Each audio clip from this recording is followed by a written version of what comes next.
Mothering, Teaching, Love, and the Language of Care, or How I Fell for Nell. It's a little odd and very accidental that I ended up in education, as I really didn't like school very much. First of all, school wasn't a place I associated with learning. The learning I loved was figuring out how things worked, like, for example, my Chatty Cathy doll. A doll that could talk. How could that be? I needed to know.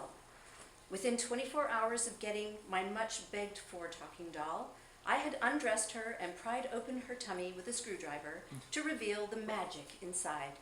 Did you know that inside the first talking doll was a miniature phonograph? With a turntable and a needle and everything? I bet you didn't know that. I did. Of course, the cost of finding this out was that poor Kathy's chattiness was reduced to one single phrase when you pulled the string in the back of her neck thereafter, which sounded like this.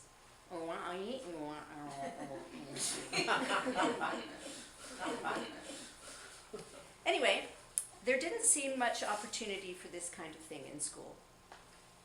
The second reason why I didn't like school very much, and possibly more significantly, is I had an unshakable feeling of disconnect when I sat around at school, as if I was invisible. In those days, the late 50s and 60s, parents by and large did not involve themselves in their children's education in the way many parents do now, and the point of view of the child or student was not really considered by either parents or teachers. I recall, for example, coming home one day and complaining to my mother that my 6th grade teacher had thrown a book at my head in a burst of temper. My mother responded how most mothers of the day would have, with, "And what did you do?" So the arc of my becoming a teacher was extremely unlikely and very crooked, and after many, many years of wearing other career hats, but also post the most significant professional commitment that had entered my life, which was that of becoming a mother myself. The writer Robert Heinlein once said, "Love is the condition in which the happiness of another person is essential to your own." I don't know that I had really fully felt love until this kind of love was awakened in me through motherhood. Suddenly, there was someone in the world who I cared about more than myself, who would always be more important than myself. I eventually fell into teaching because it worked as a parallel career to mothering, which was, and probably still is, my #1 professional identity. It was inevitable then that I would bring lessons learned from my parenting of 3 children at home into the classroom. When you have more than one child, you figure out something very quickly.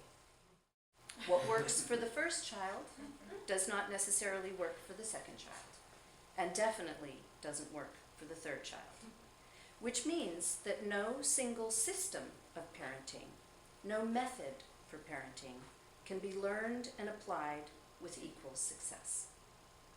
So when I found myself in front of a classroom of 2nd graders or 6th graders all responding differently to my instructional methods, it was not that much of a surprise that no single system or method of teaching could be applied to all students. What to do about that realization was quite another matter. With the larger classes of public school, it proved extremely challenging, this reality to address. When I moved to Ojai and started working at Oak Grove, the aim of responding to individual students' needs became a possibility. Krishnamurti's focus on relationship allowed for more open dialogue around the student-teacher dynamic. The teachers were able to, in fact expected to, know their students well and to have affection for them. Sitting around the tables in my English classes with flocks of messy, argumentative teenagers year after year, I came to realize over and over that I loved them in a similar way to how I loved my own children. Their happiness was essential to me. I felt enormously grateful that the small class sizes, the general ambiance of the school, the opportunities to go camping together, etc., allowed me to get to know each student's interests, passions, quirkinesses, and struggles, because it helped to build a relational foundation for our learning together. Those were rich days for me. I still have in my possession some incredible student work from back then. A 100-page personal investigation into the Civil War, and I didn't teach history, a collection of original poetry written all over a t-shirt, a self-made videotape demonstrating Japanese cooking, and that student went on to become a chef. And a host more.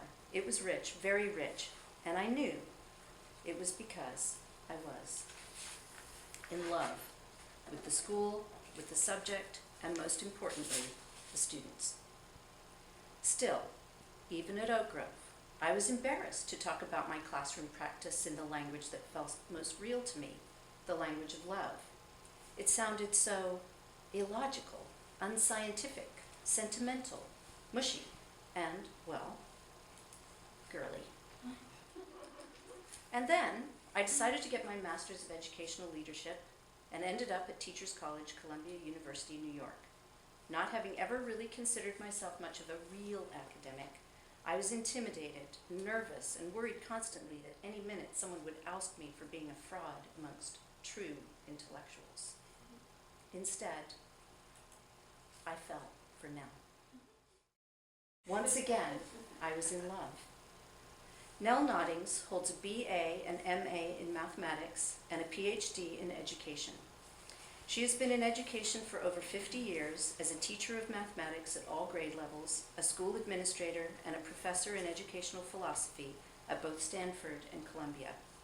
She has also raised what she calls a flock of children, 10 to be exact.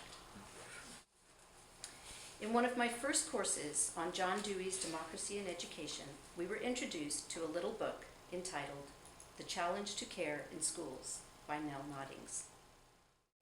Reading this gem was like a spiritual epiphany for me. Here was a bona fide academician, a doctor of philosophy, a Stanford Columbia girl with real credentials, speaking my language, except for one word. Instead of love, she used the word care. Quote, "The caring teacher strives first to establish and maintain caring relations." Yes. As teachers, we must become more like parents. Yes, yes. Who are engaged in the task of raising a huge heterogeneous family. Yes, yes, yes. Nell Noddings has made a significant contribution to the world of education by proposing the fundamental importance of care and care relations in schools. Like Meredy, she observed the world as it was. The rise of teenage suicides, gangs, drug use, poverty, war, and frustrated by society's response to this as more rigor in schools, she suggested that the first job of schools is to care for children. The application of the ethics of care to schools starts from the premise that the most important aim of education is to encourage the growth of competent, caring, loving, and lovable people. When Nell Noddings speaks about caring, she is pointing to something much more profound than simply caring about something.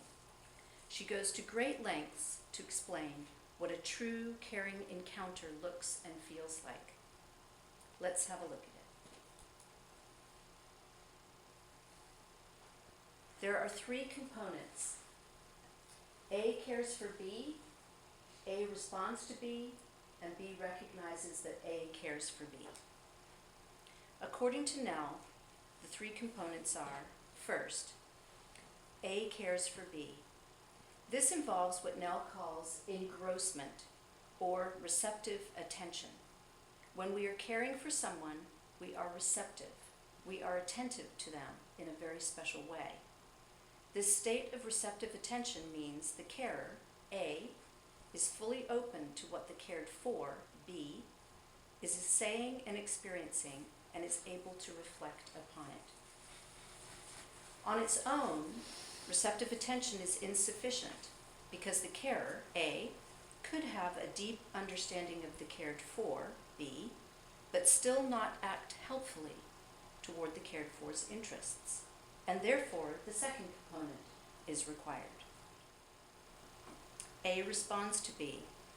Nell calls this motivational displacement, and I have come to call it other interestedness.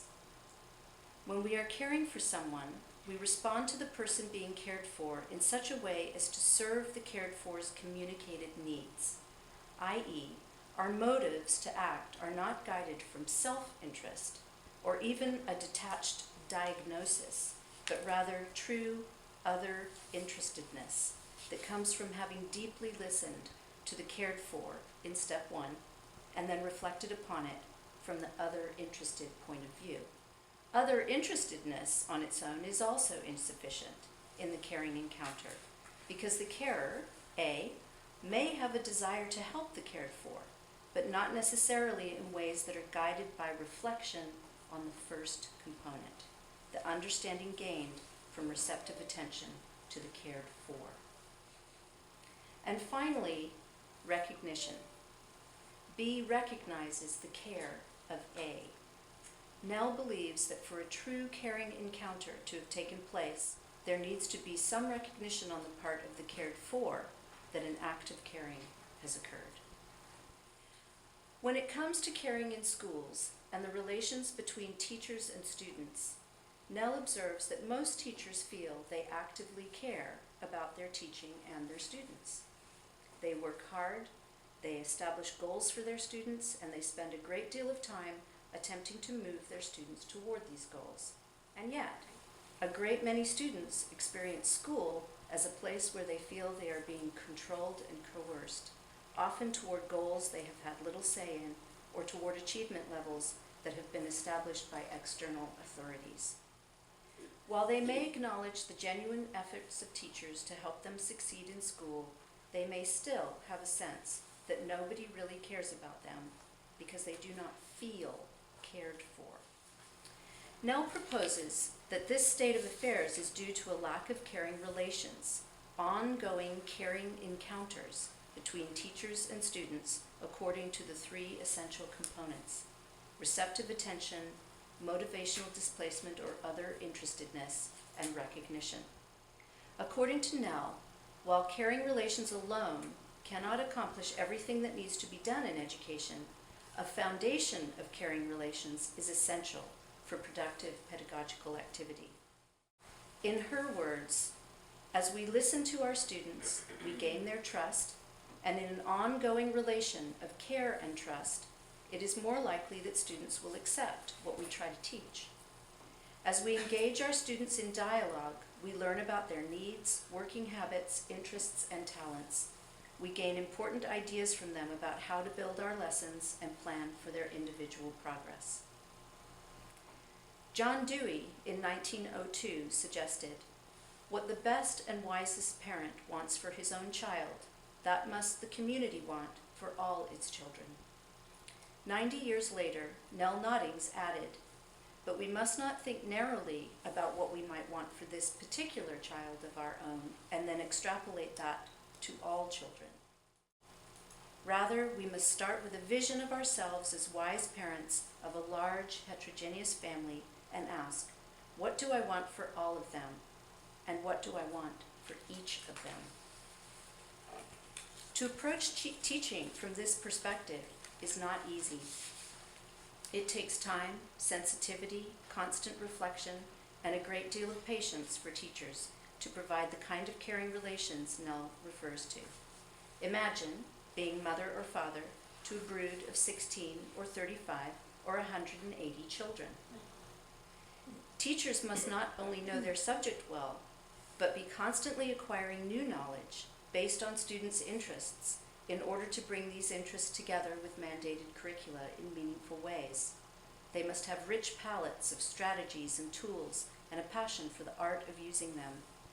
This is a tall order indeed. But if, as Nell does, you consider the most important aim of education to be to encourage the growth of competent, caring, loving, and lovable people, then the rewards for all of us may be immeasurable. Thank you.